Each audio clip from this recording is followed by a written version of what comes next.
Well, good evening, everyone. Thank you so much for being with us today. We have one of our most distinguished facilitators. I'll give her the floor in just a minute so that she can introduce herself. We're going to be talking about AI. This is going to be a very interesting and interactive session. So, like I said, in a minute, I'll give her the floor. But before I do that, I just want to say that we're happy that you're here. We do give PD certificates, so I'll be emailing you with those. Just make sure that the name on the screen is the name that you used to register for this session. And with that, I introduce Monique. All righty. Hello, everyone. Thank you for joining us today. I am just excited to share more information about AI. As I was telling Claudia a few minutes ago, everyone is on different paths in where they are with AI. And so we want to make sure that we try to hit on some foundational pieces as well as ways to go a little bit further with AI, especially when we think about what does that look like in education? What does that look like in our classrooms? What does that look like in our day-to-day? Because the more we learn about it, the more we use it, the more we can ensure that our students are getting what they need as they transition into adulthood. So I'm going to go ahead and share my screen. So it is shared. Please let me know if you cannot see it. So again, this is AI for Education, just here virtually. This is our first session. We'll have another session later on this month, but I hope that today you'll get something out of it that you can take back. This is recorded, so if there is a lot of information, you feel a little overwhelmed, don't worry. You can go back and watch it. If at any time during our time together, if you need to ask a question, feel free to raise your hand, put in the chat, come off mute. I want this to be as interactive because I do want you guys to walk away with just a toolkit full of things that you can take as quickly as tomorrow, and some things to research and kind of think about as we push forward. Because what we do know is AI is not going away. As a matter of fact, it is definitely going to increase, and we'll talk about that here in a minute. So we always want to ground ourselves in the mission, our AFT mission. The AFT is a union of professionals that champion fairness, democracy, economic opportunity, and high quality public education, healthcare, and public services for our students, their families, and our communities. We are committed to advancing. I want to make sure it's not cut off. That we are advancing these principles through community engagement, organizing, collective bargaining, and political activism, and especially through our work, the work that we do, that our members do. So just a little bit about myself. I recently switched over. I was a senior director, but I am getting my doctorate. So I am moved over to be a director of instructional excellence for secondary ELA. I did graduate from Stephen F. Austin, which is a university here in Texas that specializes in education. So both my undergrad and master's are in education with a focus on the science of teaching reading and the science of reading, foundational literacy. I am currently working on my PhD in psychology from Grand Canyon University with the focus on cognition and instruction. I taught middle school for 10 years, so everything from 6-8, gen ed, SPED, on level, pre-AP journalism and intervention, as well as a lot of different roles in leadership, from instructional coaching, instructional technology specialist, working with teachers, and then working with just a big group in curriculum and instruction. I also was a writer in a book that was published here recently last year, Rethinking School Culture in the Digital Age. My chapter 7 is Oh, I can't see. Oh, sorry. Here we go. Breaking barriers from limiting to limitless student learning through technology. And with just starting to look at AI, that's been a big component. I started with instructional tech about, my son is almost 12. So about 12 years ago, I ventured into instructional technology, and it really opened up my eyes on what we can do when we utilize technology in the classroom. And so that's what my chapter is about, limitless student learning. So today we're going to take some time to just look at AI versus human interaction. We will spend some time with AI prompting, talk about some tips and things we can use to prompt AI, because one of the biggest things is our students are cheating. So how can we utilize it so that we aren't in that phase of we're not going to use it because students will cheat, and progress them forward, as well as ourselves as educators. And then just looking at how to use prompts in lesson planning, if you have administrative tasks in your personal life, just personalizing that learning for students, usage, and classroom application. So the elephant in the room is AI. It's everywhere and it's not going anywhere, right? If we don't show our students how to use it, they will graduate and be behind the curve. So we want to make sure that we aren't ignoring it, because our kids aren't, and definitely the workforce is not. What we call cheating are, if the workforce calls productivity. So we want to make sure that our students can leverage that and use it in a way that is honest, that helps them with their work, but also that just opens up even more knowledge that they can obtain. So when we think about AI, our developers they are nonstop, every day, all day. There's someone developing some kind of tool to enhance AI. And they are stopping at nothing to be the best of the best, which is super, super scary, which is why we want to make sure we understand the guidelines and the guardrails for it, because we want to make sure that we keep ourselves safe with our information as well as our students. Our consumers are ChatGPT. Like if you ask our students, if you ask even our parents and most of our educators about AI, they are going to mention ChatGPT, which is only one component of AI. Actually, is a very small component of AI, but we use it a lot. And then our non-consumers feel like, oh my gosh, iRobot, the robots are going to take over the world and we should be scared. It is a very scary space. However, the more you use it and learn about it, the kind of more comfortable you get with just the concept of artificial intelligence and how it is in almost every part of our lives. So it's not about the tech, it's about how we use the innovation to stay human. So a big part of our time today is, I don't want to just look at AI as this all-consuming tool, but how can we use this innovation to merge with how we interact with it every day as humans? Because AI isn't going away, but also we need humans. We need human knowledge. We need human work all the time.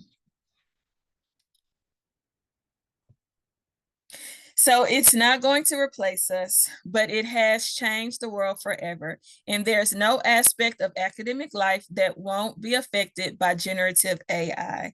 This is so true. It's not going away. It won't replace us, but we do need to make sure that we know how to use it. So just from a scale of I have no idea to I use it a lot, give me a 1, 2, or 3 in the chat if you are new to AI, if you tried it a little bit, if you use it regularly and you feel like I am a strong user in AI.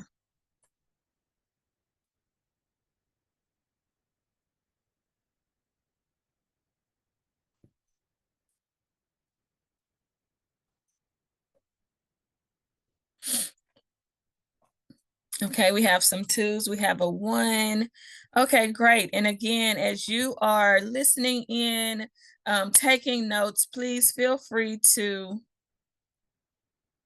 feel free to ask questions as we go along.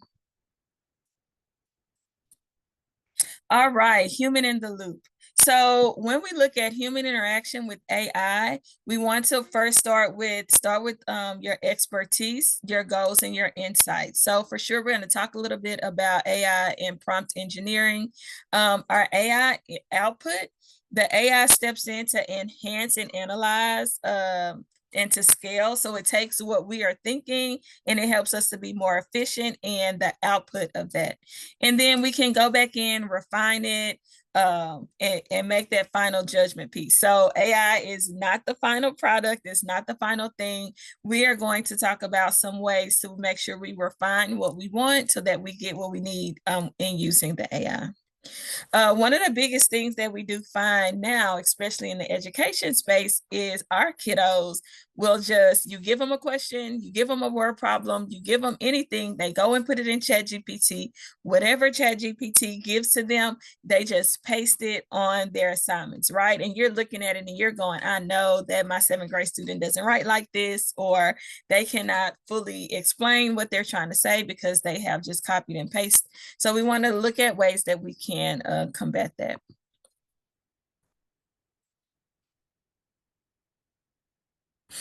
So I first want to start out with some guardrails. So we have some guardrails here, and I am going to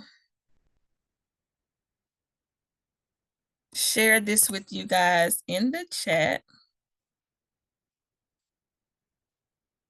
Did I stop sharing? Oh no. Hold on. We can see it. You can see it? Okay. I am chat. Here we go.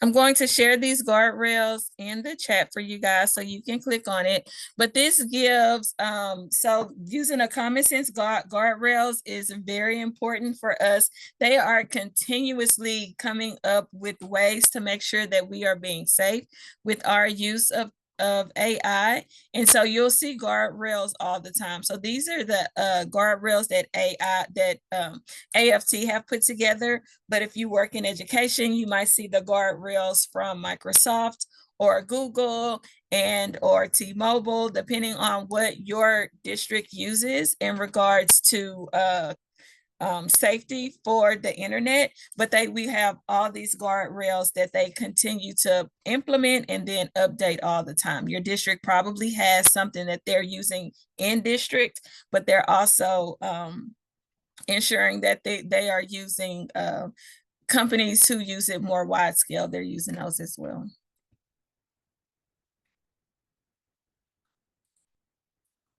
So another thing when we're thinking about using AI in a classroom is how does it look in our classroom? So digital literacy partnered with digital citizenship is very important.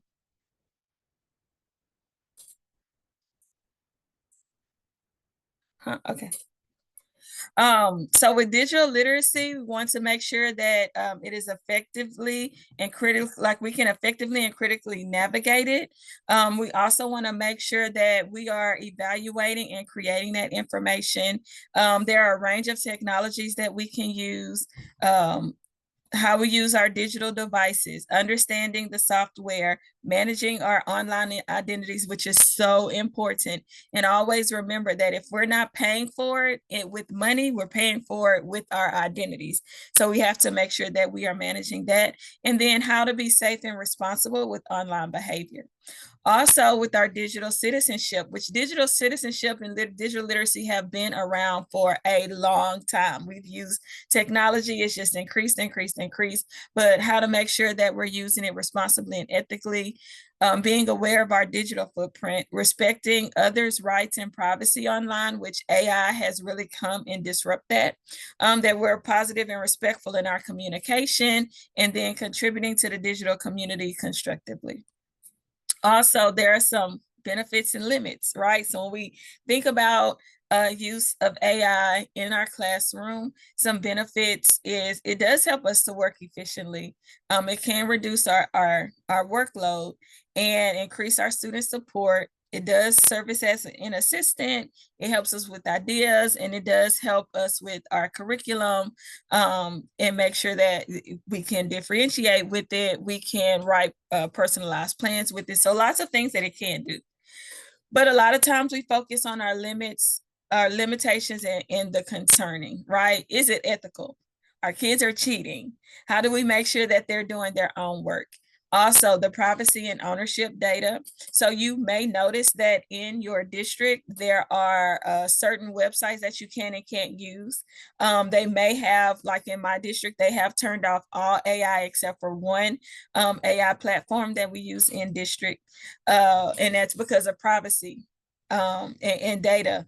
If things are consistently going out and if we're using it all the time, sometimes as a teacher or educator, we're like, I love this tool, it's great, but it may not be the safest. It may not cover the law. So that's why they have those, maybe have some of those things turned off in your district.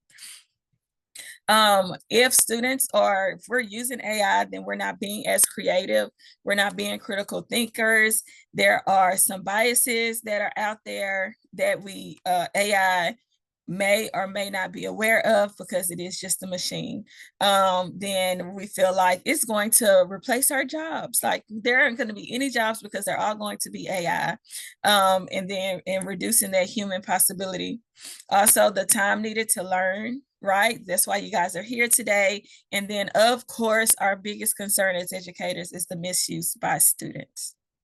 So I'm going to take a pause here just a second and talk about what limitations and benefits do you see in your journey in education.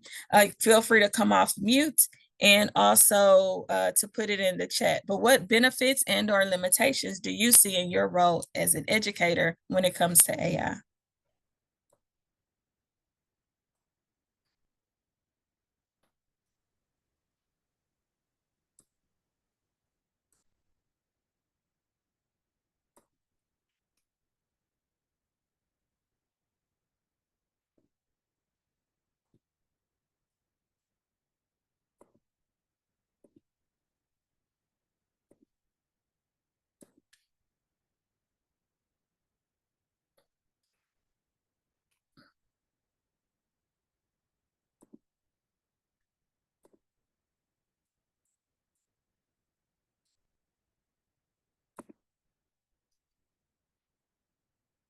Yes, reducing the workload for sure. Thank you so much for sharing. So there are some potential challenges in AI for education, but of course there are loads and loads of benefits. So we want to make sure that as we're looking at the benefits and our potential risk is to remember that AI is not going away. So we don't want to just ignore the risk, but we do want to continue to educate ourselves so that we can continue to empower those around us as well as our students. So just some tips when we're looking at using AI responsibly in the classroom. Avoid sharing personal data. Now, teachers usually they don't set out and say, oh, I'm just going to share everyone's data. Of course, we want to keep ourselves safe. We want to keep our students safe. But one thing being in instructional tech, what I noticed is that if there is a website that has been that you can't use, immediately we go, oh man, why can't we use that? And so one of the things that I just encourage you to do is just really ask your technology, because teams, sometimes it is because they just need to review it. And sometimes it is for a reason. So we have to make sure we're FERPA, COPA compliant. And some of those platforms that they use, it shares data or it shares data outside of the United States. It may share the data publicly. It may have a history of sharing information on the Black market. So we want to make sure we are avoiding sharing that personal data.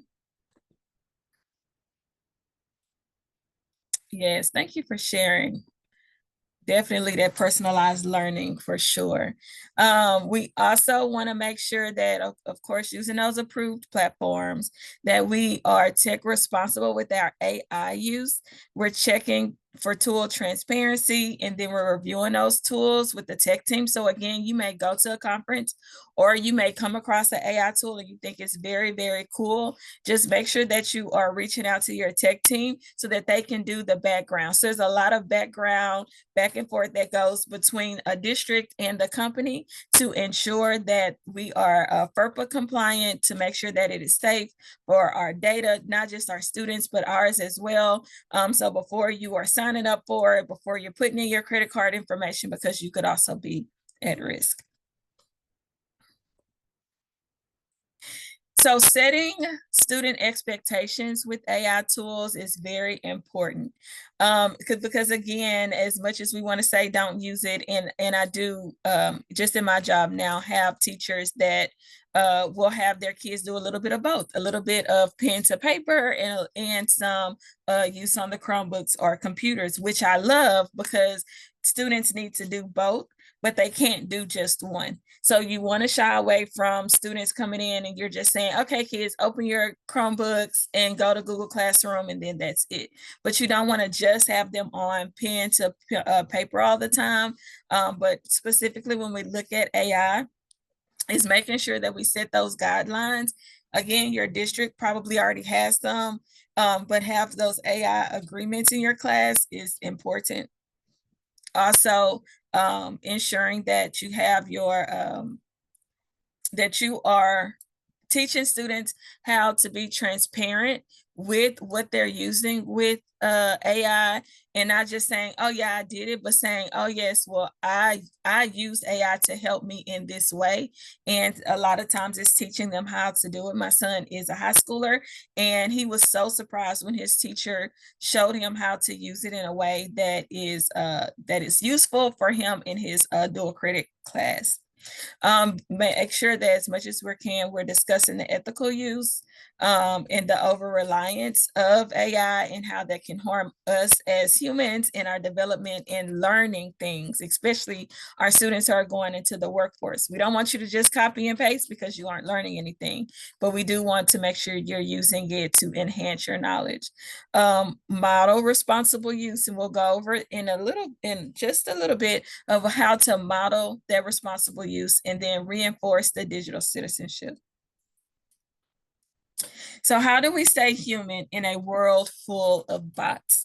If you will, just indulge me for a second and answer that in the chat, or feel free to come off mute. But how do we stay human in a world full of bots where it feels like robots are taking over, AI is taking over? As an educator, how do we stay human in that engagement with each other as humans, adults, and how do we stay human in that engagement with our students?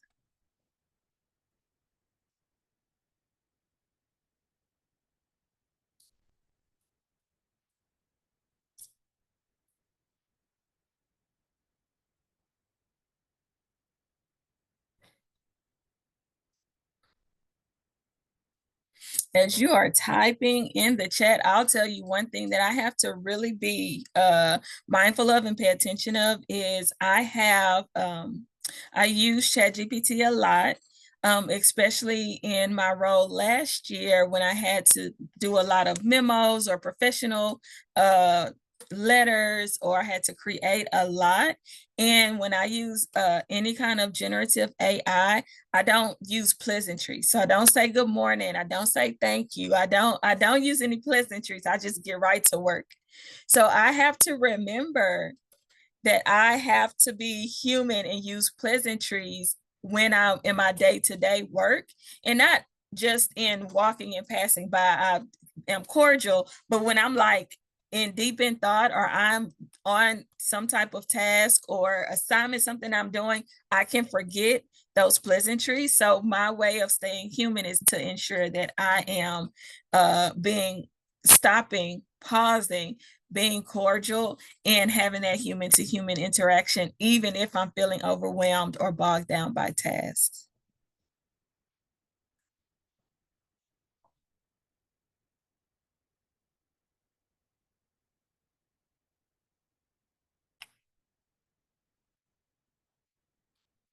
Oh, I love that for sure. Thank you for sharing. Yes, staying human by sharing our thoughts about AI for sure, because they can't take all of our jobs. They're not going to take everything. The human has to help with the process to get it started. I love that, to stay mindful and being intentional and limit the use, maybe in trying to keep my authentic, yes, keeping your authentic self. That is so important when we think about AI, because when you're talking to talking to quotes, finger quotes, talking to that AI, you don't, that interaction is, that robot, that machine doesn't have feelings and emotions. So how do you stay authentic to yourself? And it may mean limiting technology when you can, like at home. Or I go to work full time and I'm in school, so I am consistently on my laptop or working. Then when I get home and I have my 3 kids, how do I make sure that I am showing up as a human? And that interaction with them is very important. Thank you so much for sharing.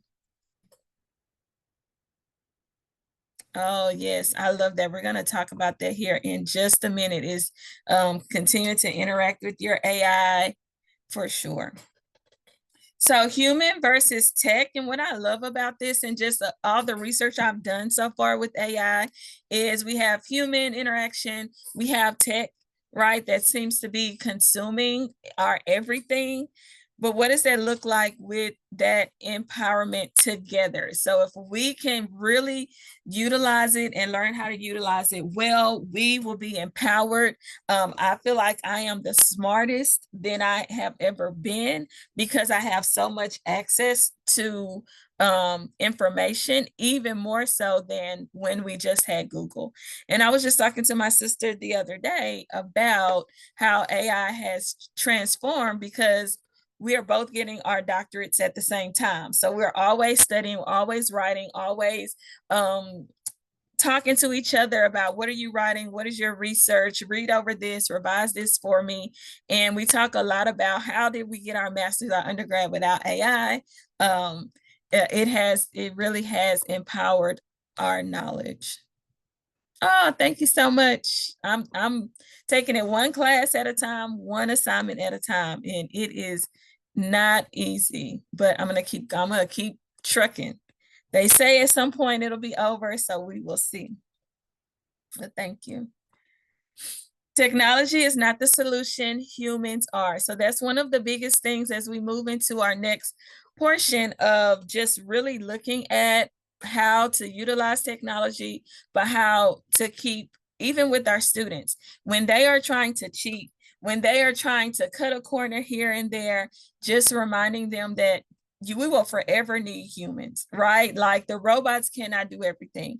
My son, who is a senior, he wants to go into engineering. And I'm like, that's great, but we need to find the engineering program that will help you when the machine is broken, right? So you want to learn how to work the machine, you want to learn how to be that engineer, but you also want to work to know what to do when it breaks, because it will. And you will know how to program it, you'll know how to work it, you'll know how to fix it, right? And so being very mindful that as a human, that's those are skills that are not replaceable by robots completely. So some challenges that we have when we are just looking at technology, is we know that we have staffing shortages. We know that our students can get disengaged, right? They are just on those little computers. They're on there. My son has a phone, has a Nintendo Switch, has a Chromebook, and they're just always in that technology. And then that lack of personalization, for sure. And so when we look at how AI transforms who we are as educators, and how do we combat this? So we want to keep in mind, of course, that human-centered, that instruction is equitable. If we up our engagement, how are we more efficient? And then how do we evolve in our teaching so that our students are evolved in their learning?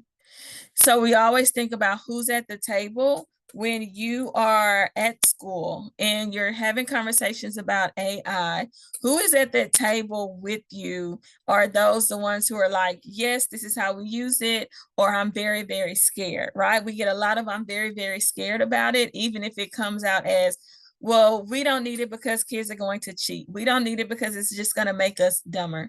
So we want to be the catalyst of change when we think about technology, and we think about AI, and hopefully by the end of our session today, you'll walk away with some tools to kind of take to your table the next time you meet with like your educator friends, or when you're doing your work, that you can pull some of these tools out. So this is just a little bit about our kids are using technology all the time. They're using AI all the time. It shows up in CTE a lot. So if you have not gone to your CTE wing, like if you are not at a high school, I would encourage you that if you could, the kids that are working on the health science, they're welding, they're working on their cars, they're doing all these things. AI is showing up a lot, so they are learning a lot on how to use it in a way that will help them in a workforce. Again, I told you guys about like dual credit. Those teachers are working with students. The universities have guidelines and ways to use it for sure. And then our core four, so our math, science, history, ELA, or English, those are a little bit slower to come around the curve with the use of AI, but we have to remember that it's there. Our kids are able to really utilize it in those CTE courses. So we want to see that through line of what does that look like from a CTE course to a core four.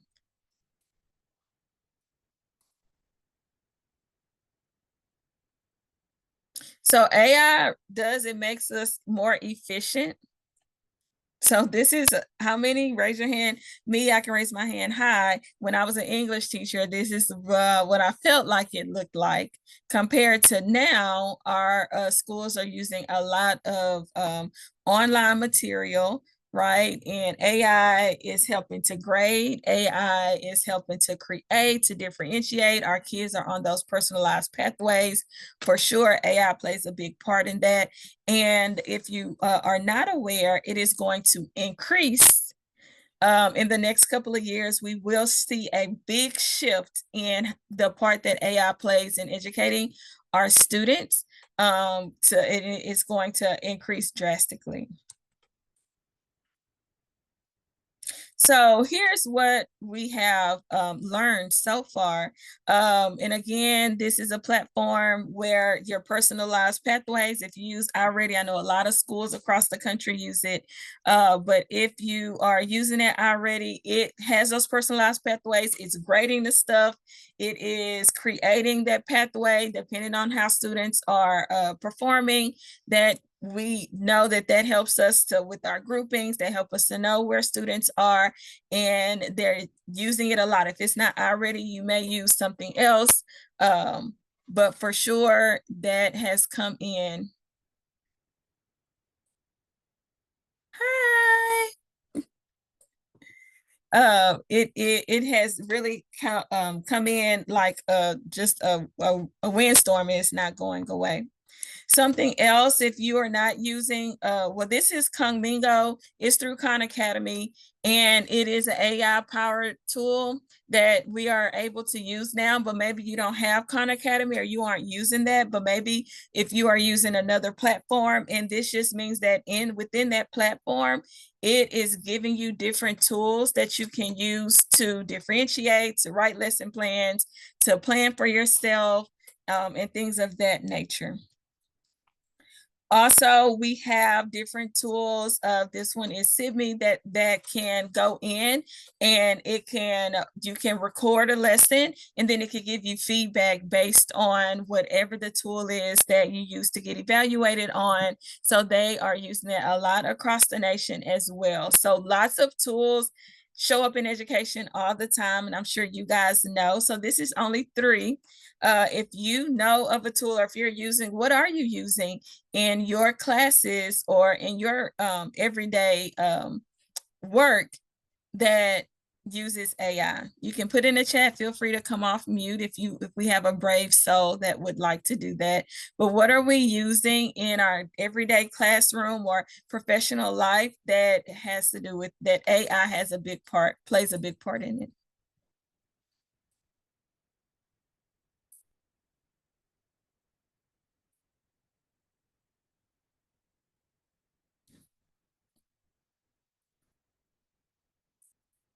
Like if you're using Magic School is another one I think that has become very popular.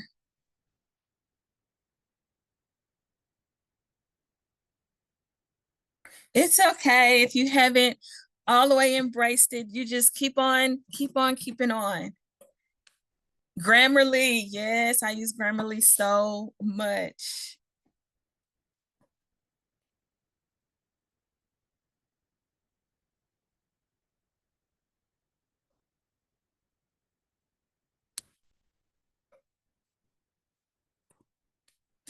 So we want to get into looking at prompt engineering. So prompt engineering is something that is very helpful, not only for you, but for your students as well.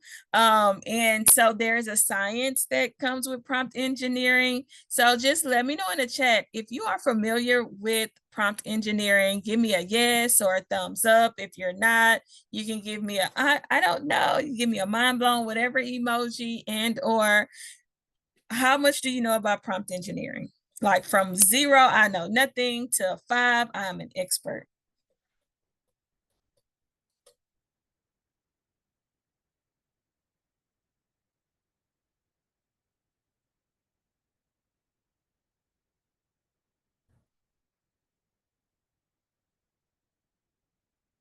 Okay, I see some ones, I see zeros, and it is okay. So we are going to really just dive into prompt engineering now.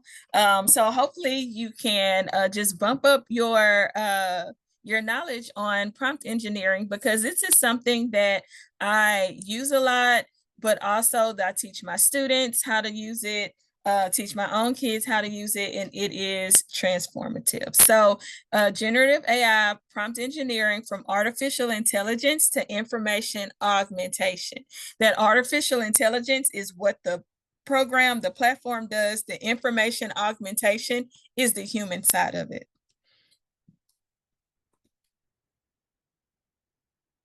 So prompt engineering, it is the practice of being able to have AI produce accurate, relevant, and creative outputs. So what you, based on what you put in and how you refine it to get what you want from it. It involves understanding model behavior and experimenting with prompt techniques for better results. So here is one AI prompt engineering formula. It is called guide formula. So guide formula is one, you always want to make sure you start with a goal, right? What is your goal? What do I want to make sure that is answered? That you provide context for what you need to do. You identify the role, which is going to be key, right? Identifying your role. I always start with identifying my role. I am a fill in the blank. I am an educator. If I want to do a letter because I did not like my service at McDonald's, I'm going to say I am an upset patron, right? So you always are going to make sure you identify, give it a role so that they know which role so that it knows which roles to assume. You're going to be very specific in your details. And then if you need to provide examples, you can provide examples. So where you can upload you can upload a document, or maybe you type in the example, but this is a guide formula. So what is your goal? Provide context so that the AI better understands. Make sure you assume an identity so the AI knows how to respond, as much detail as possible, and then examples that you, if you need to give it examples. So if you want it to come out looking a certain way, then you can give it examples on what you want.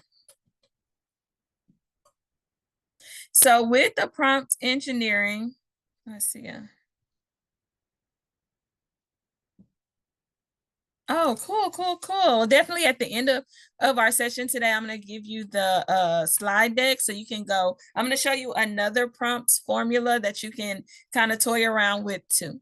So with the prompt engineering, again, it just helps to make sure that you're getting out the output is what you want.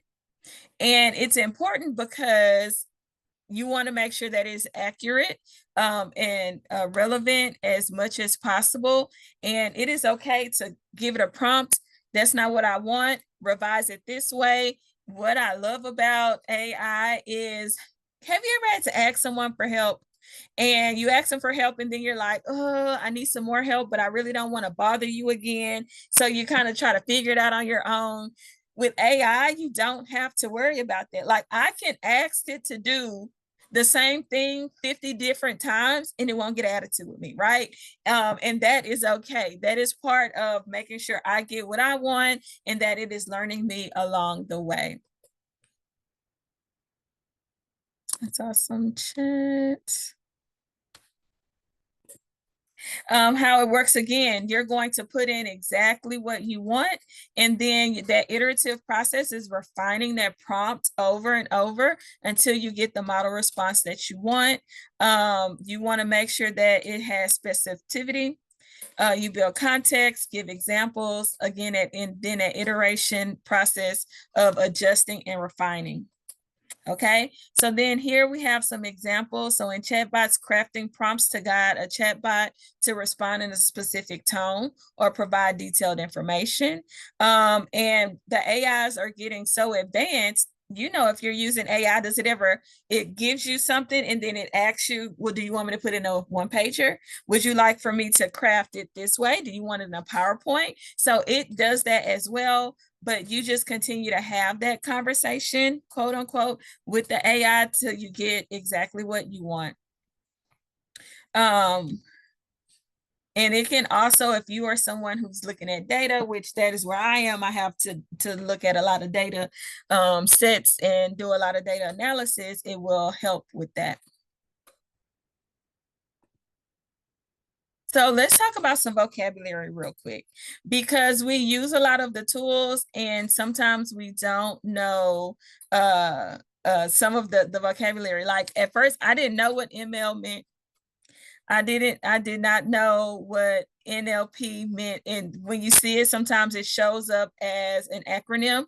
Like here it says LLM, which means large language models. So machine learning, where the computer learns from data and makes decisions or predictions based on the patterns. And so if you're using the same AI generative tool all the time, it will learn your patterns, right? It keeps that information. So when you are doing something totally different, if it's related, it will pull from that information. So that's a machine learning. And then we have our natural language processing. This is how the machine reads, understands, and generates human language. So for example, if you're writing something, if I need to draft an email, and maybe it's an email, corrected email, but I may say, make it human, give it a human tone, make it warm. If it's something that I want people to get excited about, make this exciting for the team, and it'll generate responses that are human in language. And then your large language models, so your LLMs, which you've probably seen some type of GPT, and it says LLM with it. These are AI models like ChatGPT, Gemini. If you use Gemini, they're trained with big amounts of data. They generate human-like text based on their training parameters and prompting. And then generative AI, did you know we have over 17 types of AI? Generative AI is just one of them. There are tons. One AI that is coming up and it's going to be more popular is Time AI. And then there's another one, which I always forget the name, but it can, based on your neurofeedback, it can generate things to your feelings, right? So music, colors, food, all to your feelings. So I cannot think of the name. It's not emotional AI, but that's what I always think about it because it's tied to your emotions. And through your neural feedback, like your heart rate, how fast or slow it is, your temperature change, things like that. It can give you music or food or colors. So generative AI is just one type of AI when there are 17 different AIs that we use or that are used day to day, every day, that we don't even think about. So temperature, the parameter that controls the randomness of the LLM's output, which is very important. And then the last one here is hallucination. Did you guys know that AI can hallucinate? And did you also know that AI can get dementia? So that is something that once I learned and I said, what? It can hallucinate and it can also get dementia over time. I haven't used my AI tool that I use all the time enough for it to hallucinate or get dementia. However, it does say that if it collects so much information, just like a brain over time, it slows down, it begins to hallucinate. And another thing that I just learned a couple of weeks ago is that it will make up things. So if you are asking it to do something, to produce something, maybe some numbers, some stats, and you just say, I need stats for fill in the blank, it will look through the internet, but it will also create random numbers. So if you are wanting it to do something that's very accurate, again, you give it examples or you give it specific tools that it needs so that it can curate within that space and not just make up things. But your AI can hallucinate. Let me know, did y'all know that it can hallucinate, and also it can it can get dementia over time? If you're using the same one over and over, it can.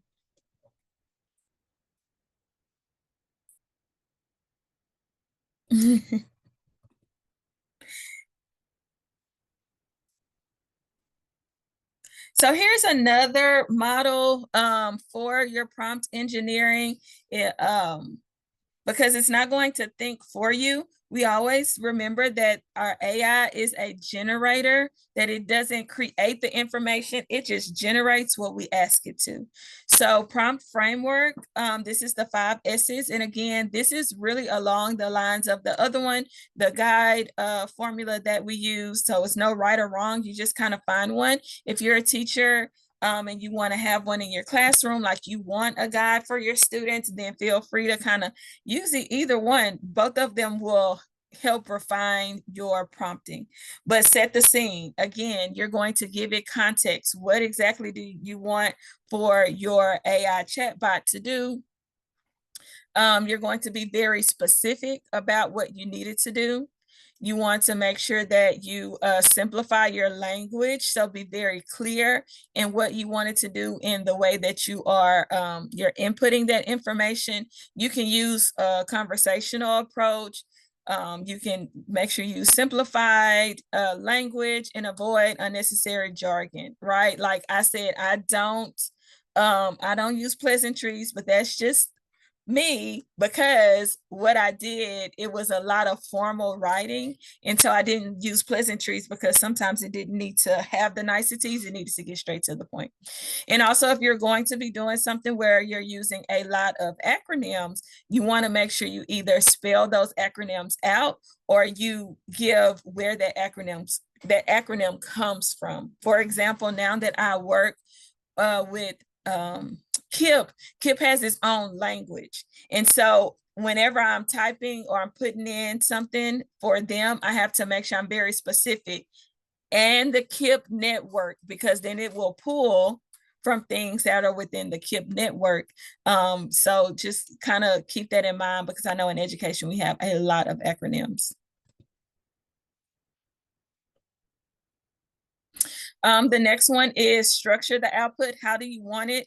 Do you want a table? Do you want a rubric? Do you want a letter? Do you want a one-pager? Do you want it in a slide deck? You want to be specific about the output, and then provide feedback at all points in a conversation. So one thing that I have tried is, if it gives me some information, if I go and I refine that information, I'll go back to that prompt thread and I'll say, this is what I decided to use, because then it helps that chatbot to say, okay, well, this is what I gave you. This is how you refined it. So the next time I give it a prompt, it'll be more along the lines of how I would say it or how I would do it. Especially because sometimes if you are, like, I've looked at AI a lot, it does have a pattern. So if you want to break that pattern up, you can, but definitely give it feedback. If your chat bot at any point asks you, did you like it? If it gives you a choice, choose this one or this one, always do those, because it will help it to learn you better.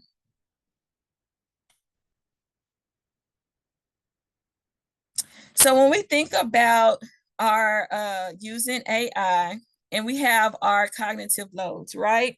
So a lot of times we think like, oh, our kids are going to cheat. They're going to cheat. And yes, they are. But we are going to teach them how to use the AI so that we can ensure that they are being evaluative and not just cheating. So we can talk about cognitive load when we are using AI. And one thing that I want to just kind of point out is, if you're doing something that kids can use AI to figure out, some of the things that you can do to increase that cognitive load for them is, if you're teaching them how to use it, then make them take what they've produced and then make them annotate it. Like, go through and annotate what you did. So explain here what you did with annotations, because if they can go in and use AI, they certainly will. But if I on the onset say, okay, well, write this, I give you a prompt, you're going to write it out. Okay, now take what you have and annotate it for these specific things, right, that you're looking for. Whether it's a math problem, it could be for science, it could be for social studies, ELA, any of the things. Annotate specifically for things here that I want to make sure that you're learning. Another thing is that make sure that they can explain it. Okay, you have it here on paper. Now let's explain it verbally. So they are still having to go through whatever it is that they have. And now that they're having to explain it verbally, because the big thing is, I want you to learn from this. I want you to learn. If I have you write a paper, I want you to learn from writing that paper. So if I'm looking at structure, if I'm looking at maybe knowledge, as you're responding to something, then I'm going to give you 5 things that you're going to point out in this. Well, guess what I have to do as a student? I have to now go in and look at what's there, and I have to pull out the information that you want, right? So that's a cognitive load for them. By the time they get through the end of it, they have picked up some of the things, because now it's that in reverse. I'm not just copy and pasting, but now I have it and I'm pulling it out, the information that I need. And am I able to verbalize it? Sum it up, right? So we have a lot of different tools that we can use. And again, you're probably looking at the list and you're like, oh, yes, I use ChatGPT. That's like #1 that people use. I use Copilot. So a lot of people use Copilot. A lot of people use Magic School. A lot of people use Claude. And you might be saying Grammarly, right? A lot of people use that. It's definitely AI generated.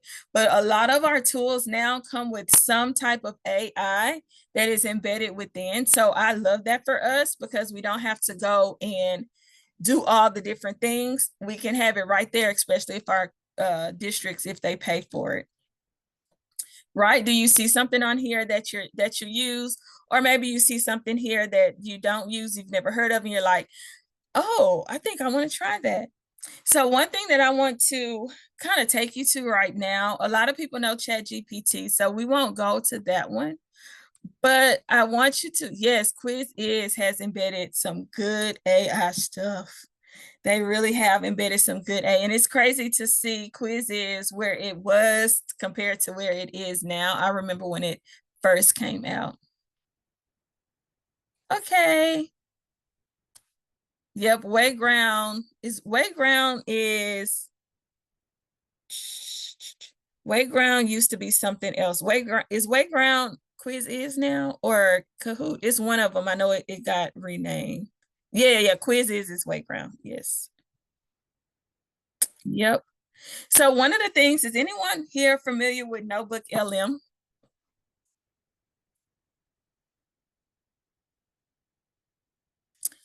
So I want to show you a little bit about Notebook LM. I think it's a great space. Let me,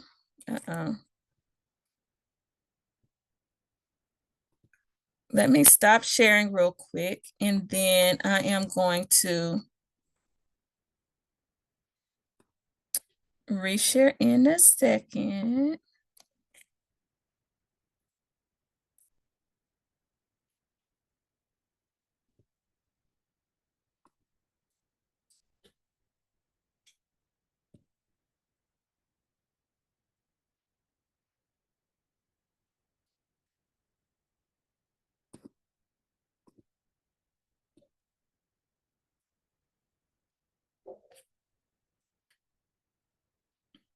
Okay, let me see. I lost you guys. Here we go. Okay, so yes, you will get the recording of this. So I'm going to show you a little bit about Notebook LM if I can get it up here on just right. This is something that I use a lot. This is a generative tool, and what I like about it, okay, I'm sharing. Let me know if you guys don't see it.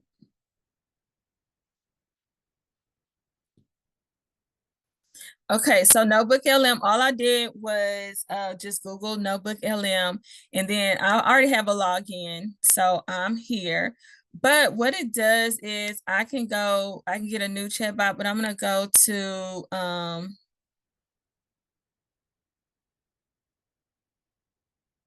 this one that I already have. So what you can do, of course, it acts as a chatbot, but I do like a lot of presentations. And so you can put in the sources that you want. You can upload the sources that you want, and it will only do it would only pull from the sources that you have. So if you guys are doing like a lot of internalization for your classes, maybe you're doing internalization, maybe you want to upload like your teacher resource.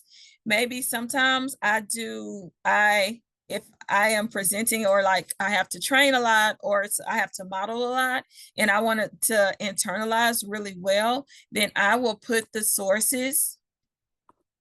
You can upload your sources, and it will only pull from the sources, and you can tell it which sources to pull from and which sources to not pull from. So see, you'll see here, this one is all about like AI, because I do a lot of trainings on AI. And I can now type in whatever it is that I want.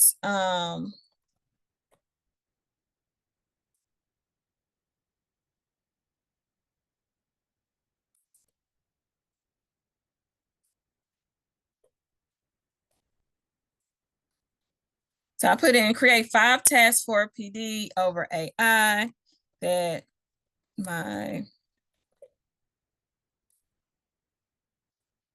will do. The session is 3 hours. So what it's doing is, of course, like your ChatGPT, it is going to pull information, but it's only going to pull the information based on what I put in. So of course it gives me my 5 things with deliverables, the activity. Here's the deliverable, task 5, and it tells you, so right. But if you use any kind of generative AI, then you already know how that goes. But I love this tool because it only, again, pulls from what I put in. I don't want it to pull from the internet. I want it to pull from the slide deck I already created, the outline I've already created, and then any professional text that I've created for that. So it'll only pull from that. So I don't have to say, oh, well, that task doesn't fit, that task doesn't fit. Now I will go in and say, okay, well, I really only needed 3. I told it 5, so I can choose from it, but I can go in and choose the ones that I want. Let's see, I can make it the task.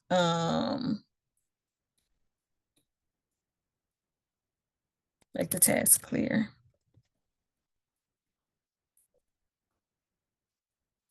Right. Okay. So then it's generating all this information. You're like, that's great, Monique. We know how to do that. So I'm going to show you something else that I love about the tool.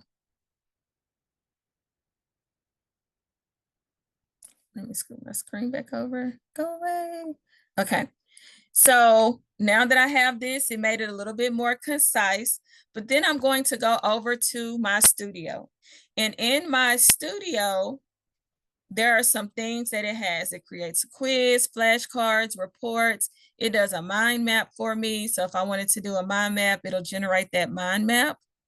Also, it'll give an audio overview. So if I wanted to do an audio overview, it says a video overview. I've never used that, but now I want to use it because that seems cool. So it gives a mind map just based on the tools that I chose. And it creates more things. I also want to show you, it can create a podcast for you. So imagine if you're doing something specifically in your classroom, or you're preparing for something, and maybe I need to create a short podcast, like something that my kids can listen to. Maybe it's an overview of the activities, or we're doing something, but it can create a podcast. So you click on it, it will generate that podcast, and then it will be two people talking.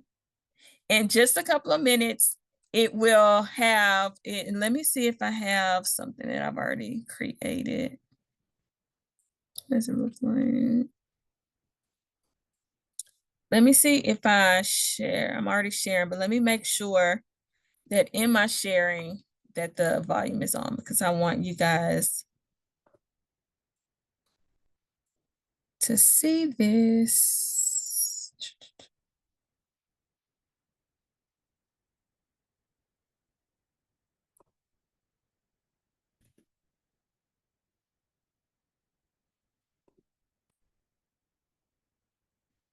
Okay, so let me see.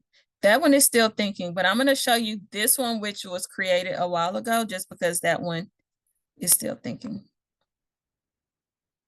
Well, welcome to the deep dive. We're getting straight to it today. Yeah, let's jump in. We're digging into some really, I think, thought-provoking materials you sent our way. Mm-hmm. Specifically, we've got a presentation, Can y'all hear that? TED Talk transcript, and the slides that go with it. Right. Yes. Also, the 2025 Learning Futures in Tech Symposium. And the theme of that symposium really sets the stage, doesn't it? It's not about the tech, how we use innovation to stay. So do you guys hear that? Like literally it took the information in only a couple of minutes. So I will say it takes a one task, meaning you started and then maybe go make a glass of Kool-Aid, or you go and do something real quick, put a load of clothes in the washing machine and come back, and then it's made. But it takes like about 3 to 5 minutes, and it will generate just based on what you've given it. And it's two people, and it'll go through whatever it is. This one is 11 minutes, but I've had it to where they are some that are like 5 minutes, 10 minutes. The more information you put in, then of course it's longer. But if you want it to be shorter, you can specify so that it is shorter. So if you have not used Notebook LM, I definitely encourage you to take a look at it, because it is something that I use all the time. And again, I put the sources that I want for it to pull from. Then I can do my prompt engineering. And then we have our studio here. So if you have it pulled up, let me know. Let me know what you have. And if you like it. And here, that is just the one but I don't know. Let me see how I can go back, but I have several. So this one is just for that particular for AI. You can create one. So it'll create kind of like a category for each. So let's say that one is AI, but now if I want to go through and do something for our kids are about to, they use Amplify, so we're about to do brain science. So if I wanted to curate something for like brain science as an overview to build that background knowledge for students, I could do that. Yes, ma'am. I see your hand up. Go ahead, Miss Holly. Yes, hi, thank you. So I was wondering, so like for the audio, so I'm a health science teacher and I teach practicum level courses. So I do CTE health sciences for like certifications.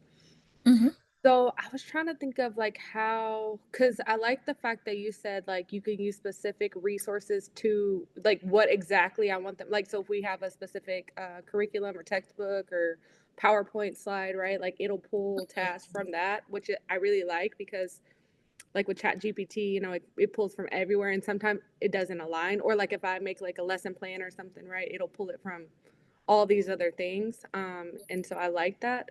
The audio piece is kind of interesting. It's kind of piquing my, you know, curiosity. I'm wondering, like, I guess, like, how, like, let's say, for instance, if I was teaching like a student about blood pressure, like, is that something that I can kind of create just like a little where it kind of gives them background information on it and helps them just a better process if they're, especially if they're like auditory learners, or maybe if they miss that lesson or something on that, they could. Absolutely. Is Yes to that like all of it. how you And would, again, like, you know, I'm just trying to wonder, like, how do you think it would be best, like, utilized for, like, the type of content that I teach?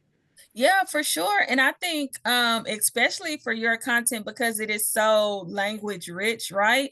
Definitely use it if they miss, if they just have it to where if, hey, you didn't do so well here, here are some different options, right? And you probably already give them, here is some study guides, create some flashcards. Here is a recording of it using those materials that you have. And I love the way that it only pulls from what you put in so that you know that it is aligned to your curriculum. And hey, listen to it, you know, in 3 times a day if you want them to kind of get that information. And I love it because it is a conversational type. It's not robotic. It's very much like two people. It seems like they're engaging in conversation. And with your prompt engineering, you can tell it to teach it to a kid that is in high school, that is, you know, a 9th grade teenager. Sometimes I'll tell it to, like, if I'm doing the engineering component, is I'll say, explain to a student who loves sports, or explain it to a student who is interested in anime. And so it will do that for you. But I think it's not a or, but an and. Like, you can use it in multiple different ways. On the onset of starting that activity, let's build some background knowledge. Here, guys, we're going to start this tomorrow. Before you come back, you know, into school, listen to this on your way home, or into when you're coming into class, or, you know, so different ways that you can have it, and then to be able to share that with your students, for sure. Please try it out. Is it something that you like downloaded as like an MP3 type thing and I could like add it to the Google Classroom type thing, or? So here, you can share it, it'll give it a link. Okay. It says you can download it. I've never downloaded it. I'm gonna download it, and then I'm gonna let you know how it comes out. Yeah, you know, I usually try to put things on like, you know, my Google Classroom, and you know, so I'm just kind of thinking of ways to, because like I said, I mean, I'm helping them get their CCMR point.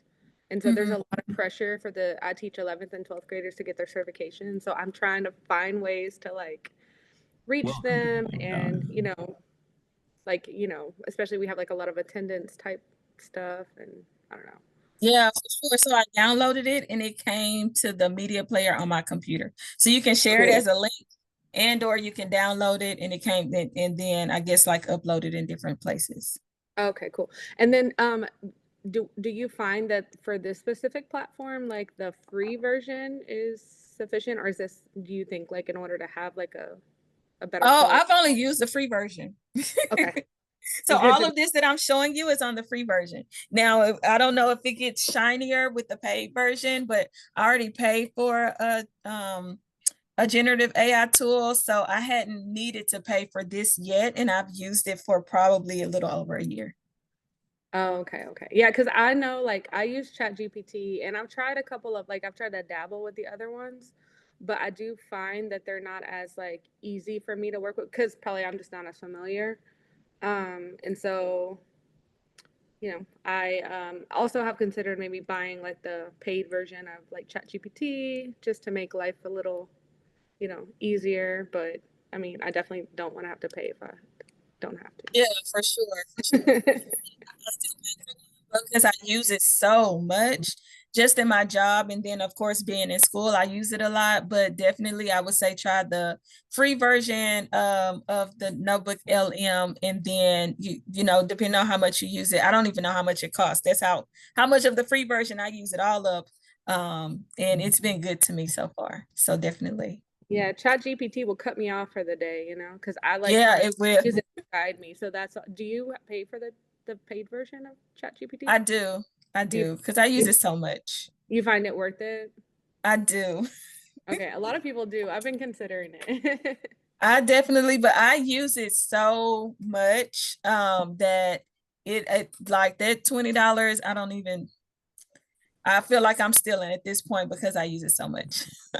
It's They like could I charge me just more. bought one of those easy graders from Amazon. It was like $9 and I don't know, 89 cents or something. And I was so hesitant. I've been teaching for 6 years and I just got it. And I was like, why didn't I buy this 6 years ago? It was Sooner.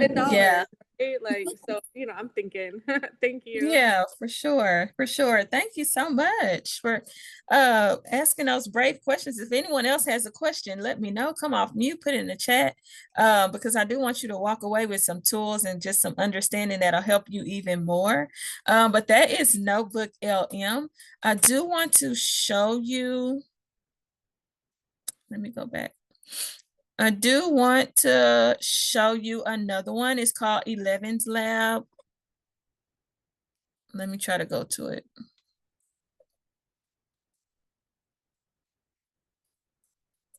I have since gotten a new computer, so some of the things that I had open is not open anymore.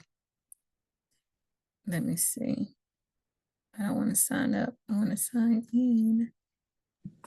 That Notebook LM is connected to Google? Yes.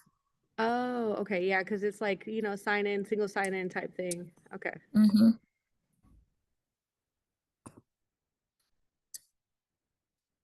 Yes, it's connected. A lot of things are connected. You won't even know. You'll think it's two different platforms and it's the same platform. So 11 Labs, is anyone familiar with 11 Labs?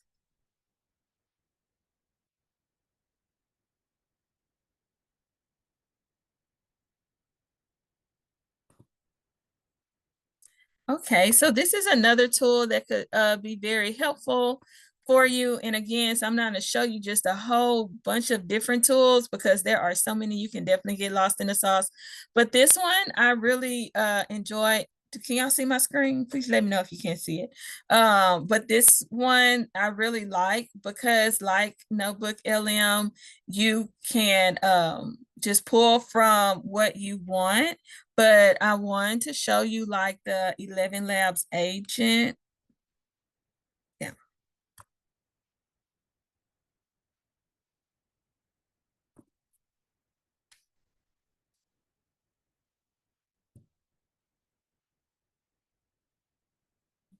So we're going to do like a learning companion. Let me see.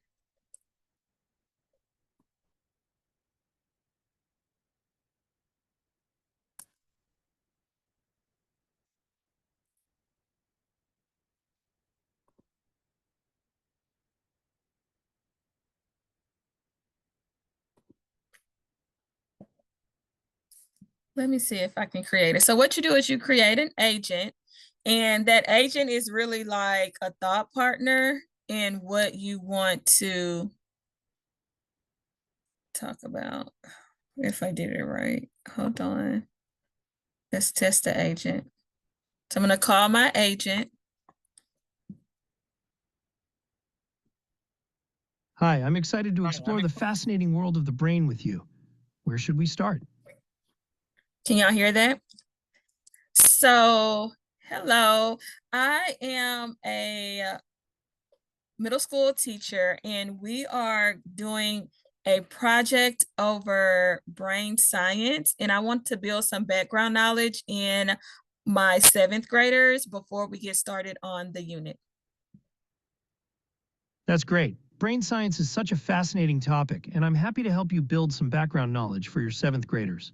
To get started, what specific aspects of brain science are you planning to cover in your project? Knowing this will help me tailor the information to your needs. So we're going to start off with traumatic brain injuries focused around Phineas Gage. Phineas Gage is a classic case. It's a really interesting way to introduce the idea that different parts of the brain have different functions. Before we dive into the specifics of Phineas Gage, would you like me to give you a quick overview of the different parts of the brain and their functions? Yes. Okay, so think of the brain as having a few major sections. First, there's the cerebrum, which is the largest part and is responsible for things like thinking, learning, and remembering. It's divided into 2 halves called hemispheres, and each hemisphere is further divided into lobes. Then there's the cerebellum, located at the back of the brain, which is important for balance and coordination. Mute the site.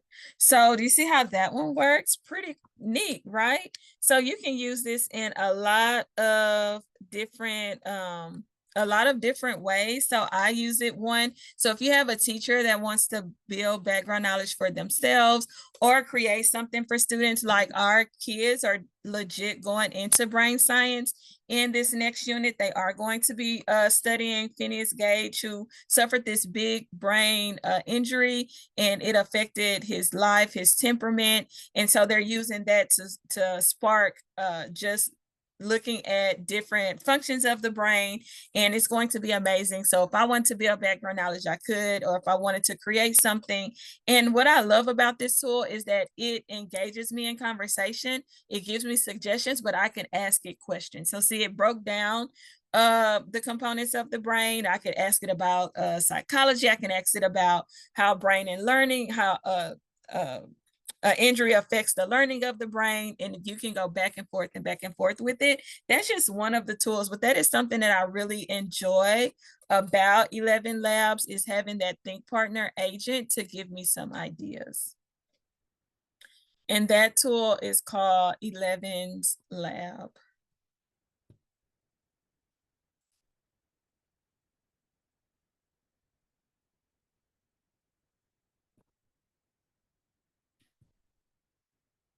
So I'm going to take us back to our slideshow. Let me make sure I stop sharing and then reshare, so that make sure you guys are looking at the right thing.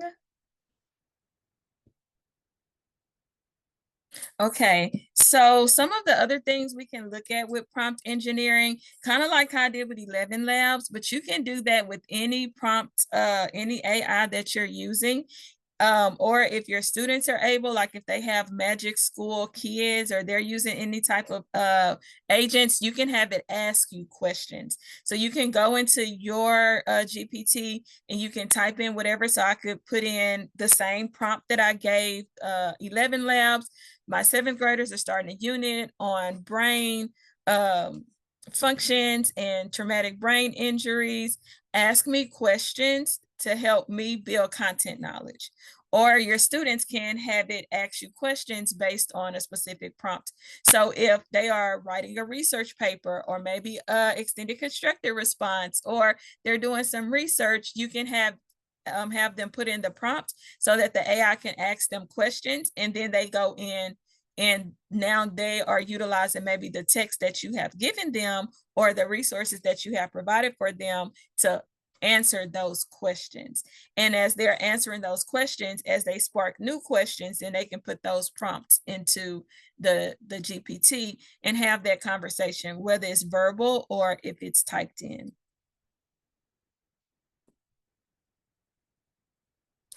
Some additional just prompting techniques is, of course, with AI, you're going so much, you can have it pause and take a breath. And then it'll give you some mindful things to do. So it just doesn't have to be for cheating, but like sometimes you need to kind of take a breather, take a breath. You can do that. You can also prompt it to say, this is important for my job.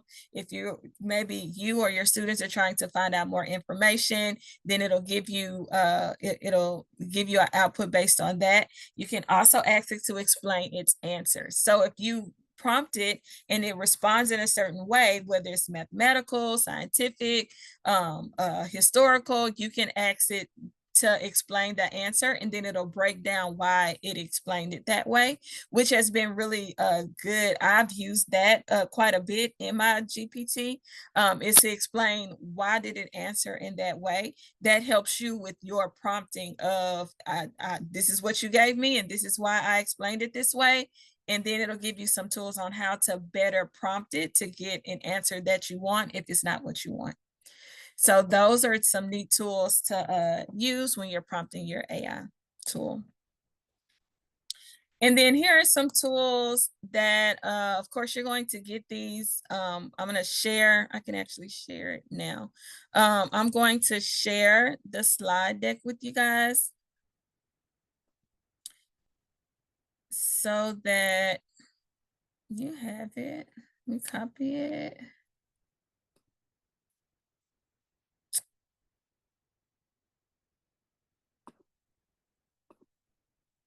And I'm going to drop it in the chat for you guys.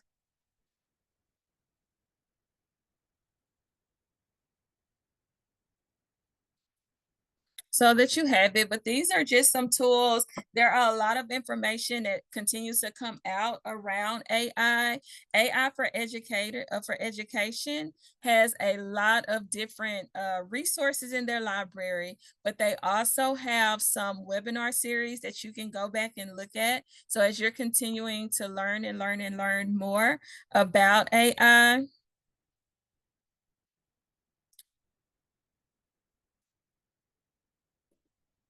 it will take you to, this one takes you to the prompts. It takes you to different tools that you can use. So curriculum that you may need, their resources. So this website, I use it a lot because it has a lot of information. The group that started this, they pour into it so much. So definitely utilize that. But all of these are, you can find them here across the tabs. So lots of AI education for you, not to overwhelm you, but here, prompting techniques for specialized LLMs, information for AI in math. So if you're a math teacher, definitely, because AI belongs in all spaces. If you teach math, your kids will still use AI to try to figure that out as well, especially when we look at, again, my son is going into engineering. So he wants to do chemical engineering. We talk a lot about big computers and how big computers and AI and robotics, how that is really dominating the field right now. So math and science is woven all through within AI. So lots of things there for you, resources for you to utilize. So when we think about what's next, we want to build AI literate leaders. We want to ensure that they have opportunities for disciplinary innovation hubs. That's something that is coming quickly. If you are familiar, if you may teach at a campus that has specialized, like if it is a STEM based, or it may be where they are learning like PBL based, those disciplinary innovation hubs are really making, they are coming quick, and we have more specialized schools. And then of course SEL and mental health and teacher retention, when we look at how learning happens, and of course that mental health and SEL piece, that is also making a breakthrough. So that just shows a little bit more about, and you guys probably know this because you're in the classrooms every day. We're seeing this, but we see it more of a specialized like learning space. Those spaces are coming into our Core 4. So we want to make sure that we're building a system, although AI and tech seem to be just imploding and exploding every day in just our educational realm. We have to remember that tech doesn't teach, tech doesn't connect, it doesn't inspire. We do that. So at this time, I will take some questions. So you guys, I feel I talked a lot. So you may have some questions.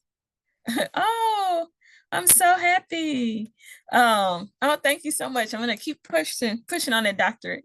If you have any questions, feel free to put them in the chat. Feel free to come off mute.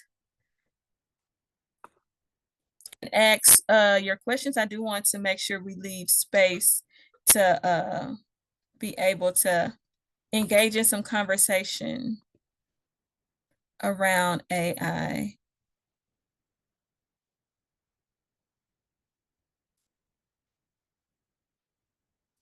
Oh, I'm so glad. I hope you were able to fill your toolkit some, for sure. Any other questions, please come off mute, ask them, put them in the chat.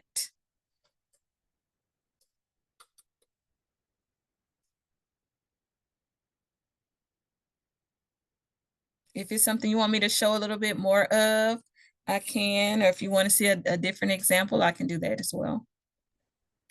Hi again. I think, like I said, to me, I was just kind of, real curious about like, like I said, investing in like a paid version of something that I can like regularly use. Mhm. And so, like I said, I know a lot of people have kind of given me the Chat GPT feedback as far as like I use it every day. I use it in all aspects of my life, et cetera, et cetera. And so, it was just kind of, you kind of reaffirmed too that like it's very, resourceful as far as like the investment, like the return on investment, as far as like what you're able to use it for and like how, you're able to implement it in multi facets, right? Yeah, for sure. And one thing that I did this summer, I actually took my son, we went to a tech conference that was not an education tech conference. And he was blown away because he's a senior now in high school. And I was like, you want to go into engineering? I think that this is very important because it is directly tied to technology. And he said, why don't we learn this in school? Like everything I've ever heard about AI is that we are using it to cheat and that we're not allowed to use it. And then he got into a class and his teacher kind of showed him how to use it effectively. But the way that they talked about AI and technology outside of education, which is important because our kids will one day graduate, right, and be in the workforce, especially, because you're in health science, of what they'll need to know, that knowledge base. But it's not all about knowing everything, but how to access that information efficiently and grow from it is very important. And some of our kids are leaving school and not understanding that.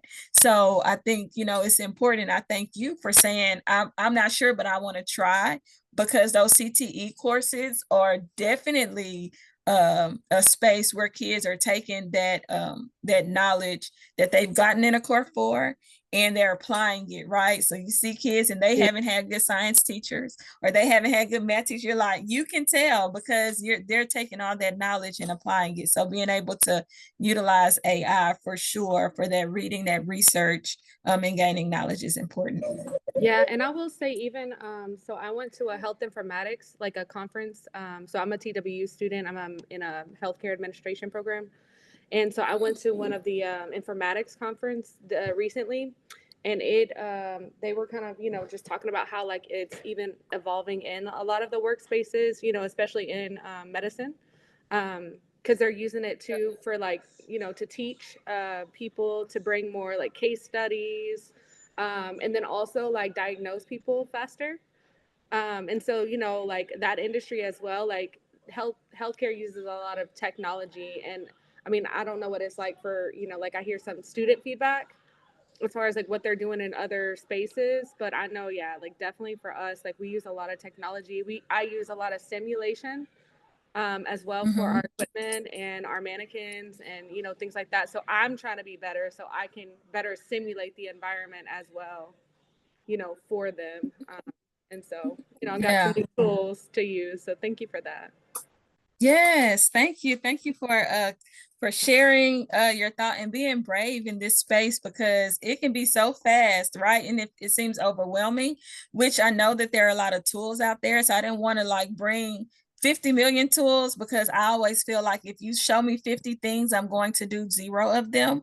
But now you have just a couple to use: that prompt engineering, maybe trying out Notebook LM, maybe trying out 11 Labs, knowing that what it can do. You can take those 3 things and kind of build upon that, because I know that you guys probably have AI tools that you're using within your campus already that you probably use a lot. So thank you for sharing it. Any other thoughts, questions around AI that I can answer? Or maybe you want to just throw something out that you've been thinking.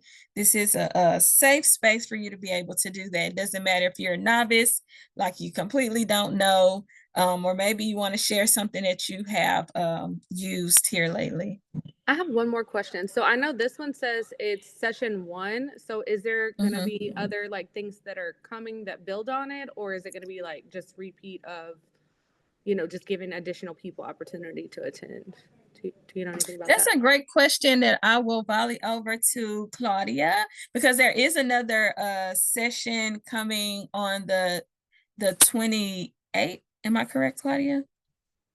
Yes, so let me check on the date. Let's see. So we have a Colorín Colorado coming up next week, and then the AI for Educators 2, that is on October 29. So in a couple of weeks. And the best news is Monique Boone will be facilitating that session as well. So it's going to be, I am sure, very, very interesting as well. Is it going to be like So the same information, or is it like something added, like building on? That's what I was trying to it'll find be out. building on, because this particular session is recorded. So if anyone needs that kind of the beginning stages, they can watch that, and then the next time it'll be building on, for sure, going a little deeper. Cool. Make sure I'll sign up. Thank you. Okay, thank you so much for joining.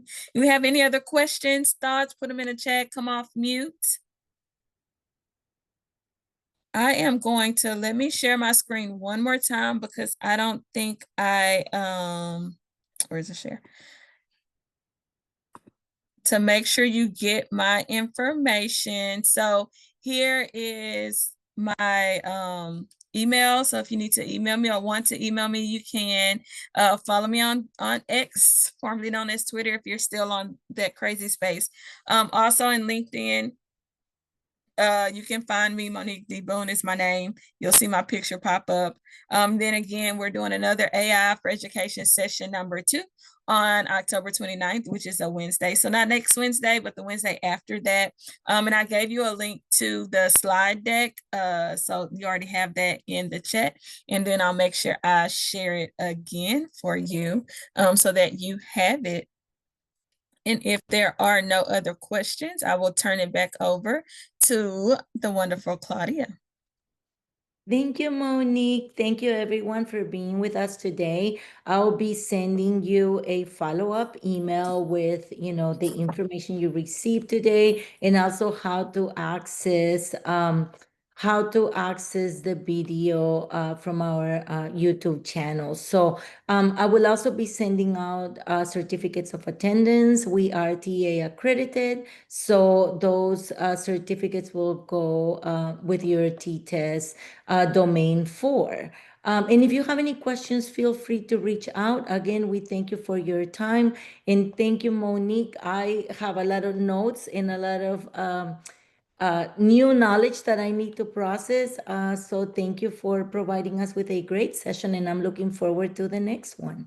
If anybody has any questions, let us know. If not, we wish you a very, very joyful and restful evening, and we will see you next Wednesday. Thank you.